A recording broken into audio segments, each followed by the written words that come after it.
আসসালামু আলাইকুম। কুড়েঘর design and construction থেকে ইঞ্জিনিয়ার হাসিবুল হাসান বলতেছি। আমি আপনাদেরকে 10 শতাংশ জমির মধ্যে 6 তলা বিল্ডিংয়ের 4 ইউনিটের একটি ডিজাইন সহ বর্তমান বাজার দরে কত টাকা খরচ পড়বে, আসুন আমরা সেটা দেখে নিই। প্রথমে আমরা দেখে নিব বিল্ডিংয়ের অ্যানিমেশনের চারপাশের ভিউ সহ রুফটপ ভিউ। আসুন এখন আমরা দেখে নিই বিল্ডিংয়ের নিচতলায় কী কী আছে। সে দুটি দোকান, পার্কিংয়ে দেখতে পাচ্ছি দুটি কার রাখার জায়গা এবং 4টি মোটরসাইকেল রাখার জায়গা, আরও বেশ কিছু জায়গা রয়েছে।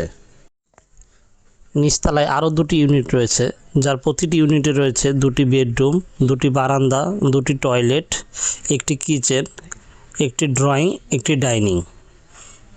ফ্লোরে একইভাবে 4টি ইউনিট রয়েছে। এখন আমরা দেখে নেই বিল্ডিংটি করতে কত টাকা খরচ যাবে। এই প্রজেক্টটির যখন আমরা সয়েল টেস্ট করি তখন আমরা দেখতে পারি এর মাটি খুব বেশি ভালো না। আমাদের প্রায় 55 ফিট পাইল দিতে হয়।